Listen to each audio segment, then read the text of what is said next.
Bonjour à tous. Aujourd'hui, je voudrais revenir sur mes favoris du moment. Ça va parler de sujets assez variés. Alors du coup, c'est parti.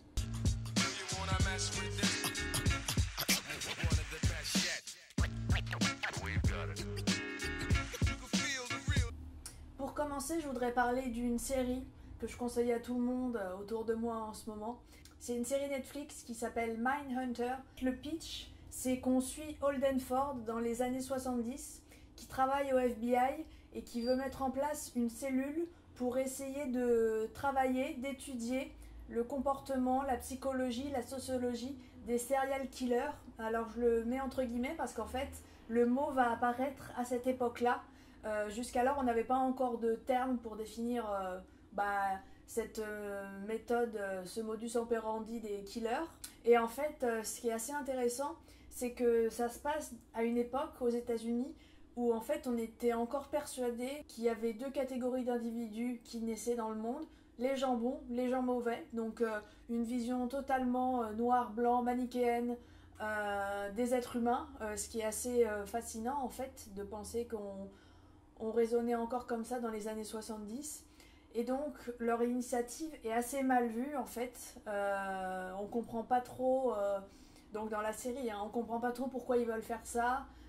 L'objectif, ça paraît complètement incongru d'essayer de réfléchir sur pourquoi les gens deviennent des tueurs alors que tout le monde pense que en fait ils sont tous nés comme ça. Du coup, c'est une manière d'envisager les sciences criminelles assez innovante. Il va parcourir le pays avec son coéquipier Bill Tench. Déjà, d'abord pour sensibiliser, faire des cours aux policiers locaux pour leur parler un peu de leur méthode. Et puis, en même temps, en fait, ils vont aller dans les prisons pour interviewer directement des serial killers pour leur demander pourquoi ils ont fait ça, est-ce qu'ils ont conscience que ce qu'ils ont fait c'est mal, quelle était leur motivation. Du coup, voilà, ils veulent vraiment essayer de faire du profiling des serial killers pour essayer de voir s'il n'y aurait pas un modèle qui se répète à chaque fois. Et puis, évidemment, on est dans un pays qui applique la peine de mort. Et du coup, ils réfléchissent et ils se disent, plutôt que infliger la peine de mort à des tueurs, est-ce que ce serait pas mieux d'essayer de faire en sorte que les gens ne deviennent pas des tueurs, en fait, d'être plutôt sur le préventif plutôt que sur le répressif. Et donc c'est pour ça qu'ils aimeraient bien faire en sorte de mettre au point un profil pour pouvoir détecter des indices qui vont laisser penser que quelqu'un va devenir comme ça. Et alors, donc je trouve le sujet vraiment passionnant. Vraiment très bien traité, sachant que c'est une série de David Fincher. Vraiment ce travail-là qui est fait de vraiment très réaliste en fait, de se replacer dans les années 70, retrouver le contexte, l'état d'esprit des gens. Je trouve à la limite que Holden Ford, il est pas mauvais mais il est un petit peu banal. Par contre, son coéquipier Bill Tench, rien que pour lui, je conseille la série. Je trouve que c'est un personnage absolument excellent. Qui est vraiment parfaitement bien incarné par son acteur. Il a vraiment une touche qui correspond à l'époque de la série, au style de la série, et il apporte vraiment quelque chose d'extraordinaire. My name is Bill Tench. This is my partner, Holden Ford. We're from the Federal Bureau of Investigation's Behavioral Science Unit. We're doing research, interviewing men like you. C'est un petit peu le mentor d'Holden. Ils ont une relation de complicité parce que en fait, évidemment, ils parcourent les États-Unis ensemble, donc à force, ils doivent se supporter en permanence. Par contre, je voudrais prévenir sur un point de la série, c'est que évidemment, ça se concentre surtout sur des serial killers qui ont commis des crimes sexuels vraiment assez atroces. Ça concerne que des crimes, des féminicides en fait. Que des crimes commis sur les femmes. Et du coup, si on a une sensibilité à ce sujet, en fait, je pense qu'il vaudrait mieux éviter la série. En fait, on ne voit pas les scènes se passer, mais on voit faire leur enquête avec des images et puis surtout la description de ce qui s'est passé avec des mots assez crus. Voilà, si ce sujet ne nous intéresse pas trop, vaut mieux éviter la série, mais sinon... en termes de réalisation, de scénario, etc. Je trouve qu'elle est vraiment parfaite. Je trouve qu'elle est vraiment très intéressante, même si du coup c'est assez anxiogène en fait d'entendre à chaque épisode parler de crimes atroces. C'est mon premier favori du moment. Voilà, vous pouvez voir la série sur Netflix. La première saison est sortie. Elle fait 10 épisodes, il me semble. Et donc, j'attends la suite avec impatience. Ensuite, mon deuxième favori, c'est un jeu vidéo. C'est The Elder Scrolls Online, alors TESO pour les intimes, hein, c'est plus simple à dire aussi. Donc, comme l'indique son nom, c'est un jeu en ligne dans l'univers des Elder Scrolls. Et alors moi, je suis une énorme fan de cet univers. J'ai joué à Morrowind, Oblivion, Skyrim. J'ai fait le jeu une fois, deux fois, trois fois. Enfin bref, c'est vraiment une saga que je porte dans mon cœur très fortement. Et j'étais tiraillée, j'avais envie de racheter Oblivion pour jouer sur mon ordi. Et finalement, je me suis dit, tiens, et si plutôt que refaire un jeu que j'ai déjà fait 3 fois, et si je testais la version en ligne. Donc j'ai acheté TESO, et c'est vrai que j'ai pas beaucoup d'expérience de jeu en ligne. Mais là, il m'obsède vraiment beaucoup. J'y joue quasiment tous les jours, le soir, tranquille. Ce que j'adore, c'est évidemment retrouver l'univers, et puis se promener dans plein de régions auxquelles on n'avait pas accès jusque-là. Puisque pour le moment, dans Oblivion, c'était la région des Elfes Noirs. Dans Oblivion, on était à Cyrodiil. Et puis dans Skyrim, on était d'un bord de ciel. Alors que là, le monde est beaucoup plus vaste. Et encore, moi j'ai acheté que la version de base à 20 €. Mais on peut avoir des extensions pour découvrir encore plus de parties du monde de Morrowind. Et donc, je trouve ça vraiment sympa.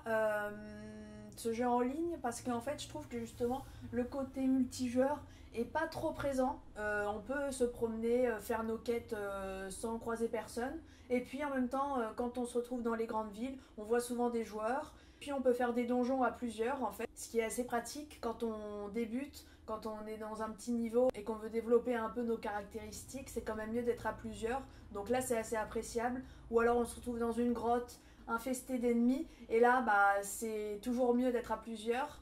Donc vraiment le côté multijoueur il vient en plus, mais il n'est pas vraiment non plus trop présent. Et puis pour ceux qui connaissent déjà The Elder Scrolls, ils savent comment ça marche. On a une quête principale où évidemment on est le héros qui va sauver Morrowind. Nous sommes l'élu, la guerrière providentielle que tout le monde attendait. Ça c'est toujours un peu marrant. Et puis une infinité de quêtes secondaires un peu partout.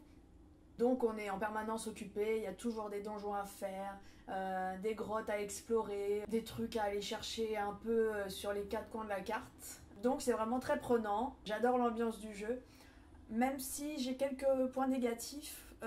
D'abord le premier, c'est que en fait les quêtes sont pas très difficiles parce que on a un petit curseur qui nous dit en permanence où on doit aller précisément, qui on doit aller voir, où est notre interlocuteur, etc. On n'a pas besoin de chercher pendant des heures, alors que ceux qui ont joué à Morrowind savent que c'était pas du tout comme ça à l'époque. On n'avait pas de curseur qui nous indiquait où on devait aller, on devait se débrouiller, parfois chercher pendant des heures avant de trouver la grotte qui nous intéresse. Donc ça, je suis un petit peu déçue qu'on puisse pas désactiver ce foutu curseur qui nous dit à chaque fois exactement ce qu'on doit faire, parce que ça enlève quand même pas mal de suspense et de fun en fait. Si on nous dit directement tout ce qu'on doit faire, ça casse un petit peu la dynamique de la quête, je trouve. Ça c'est un petit peu dommage. Le deuxième truc, je trouve que les combats sont un petit peu toujours répétitifs en fait. Qu'on prenne une grande lame, une hache, une masse, ça fait pas grande différence, je trouve, au niveau de la bataille. C'est un petit peu dommage. Surtout quand on doit se taper des ennemis pas super puissants, mais qui ont une grande barre de points de vie. Du coup, ça nous met 5 minutes pour tuer un gars, et finalement, on fait toujours les mêmes gestes. C'est un peu répétitif, c'est un peu dommage. Mais bon, je trouve que c'est un jeu très divertissant, une bonne occupation. On se retrouve dans un univers qu'on aime beaucoup. Ensuite, le troisième truc que j'ai bien aimé en ce moment, c'est la plante qui se trouve juste à côté de moi. Hop. Alors je l'ai acheté sur un marché. En fait ça faisait longtemps que je voulais une nouvelle plante verte dans mon appart. Et il y avait tellement de choix que je ne savais pas quoi choisir. Et finalement j'ai pris celle-là, elle m'avait l'air bien sympa. Une grosse plante grasse, un peu tachetée. Bon, j'ai été coupée, mais je disais que apparemment je peux la laisser encore 1 an dans son petit pot. Et après je devrais prendre un pot plus grand parce qu'elle va sûrement bien se développer. Je trouve qu'elle est hyper esthétique, voilà. Ensuite, mon favori c'est du thé. C'est le thé du hammam du Palais des Thés. Alors là, franchement, je crois que c'est le meilleur thé que je connaisse. Il a une odeur à tomber par terre. En fait, c'est typiquement ce que j'aime, c'est-à-dire du thé vert parfumé aux fruits rouges. Et alors celui-là, il est vraiment hyper bon. D'après ce qui est marqué, il a un goût de date verte, fleur d'oranger, rose et fruits rouges. Celui-là, il est vraiment excellent, sachant que moi, je bois le thé et le café sans sucre. Alors du coup, j'ai vraiment le goût non altéré quand je bois mon thé. Et ça, en fait, c'est le thé que je bois tous les matins. Du coup, mon sachet est déjà bientôt terminé. C'est vraiment mon thé favori de tous ceux que j'ai pu goûter et j'en ai quand même une belle collection. Donc bon, si vous voulez tester du thé, je vous recommande celui-là largement. Enfin, le dernier favori que je voulais mentionner, c'est un livre qui est juste à côté de moi. Hop là, évidemment, qui parle de Matisse. Je ne l'ai même pas encore lu, mais c'est déjà forcément un favori. J'en suis très contente, c'est vraiment un énorme livre qui apparemment parle d'une exposition qui s'est déroulée au Centre Pompidou et qui parlait de pères et de séries dans l'œuvre de Matisse. Alors là, c'est vraiment un livre massif qui présente évidemment plein de tableaux de Matisse. Je pense que je vais le lire avec beaucoup d'attention et d'intérêt, d'autant que j'aimerais bien à l'avenir faire une vidéo pour parler de Matisse en fait. Qui est-il? Quelle est son œuvre? Comment il peint? Quelles étaient ses époques? Quel était son style? Bon, voilà, c'est vraiment un truc qui me passionne. Je crois que c'est mon peintre favori de tous les temps. Voilà, ses peintures sont vraiment magnifiques et colorées et vraiment totalement ce que j'aime. C'est un petit peu mon dada. Donc je pense que ça fera l'objet d'une vidéo dans le futur. Recevoir un livre aussi imposant, ça me donne encore plus envie de m'y pencher. Parce que c'est pas un artiste qui est forcément mis en avant, du coup c'est pas forcément facile d'avoir de la documentation sur lui ou sur ses œuvres. Donc là j'ai vraiment matière à faire ce que je veux sur ce sujet. J'espère que cette petite revue de mes éléments favoris du moment, il n'y en a pas beaucoup mais bon, que j'ai vraiment beaucoup aimé, vous aura plu, vous aura inspiré à tester ce dont j'ai parlé, pourquoi pas, à regarder, à jouer, à goûter. Je sais que la luminosité n'est pas au top, ça c'est un des défauts du mois de novembre, hein, parce que là clairement j'ai toutes les lumières allumées, j'ai même le soleil au loin, mais ça ne suffit pas à m'éclairer. Portez-vous bien et à la prochaine dans une nouvelle vidéo. Salut!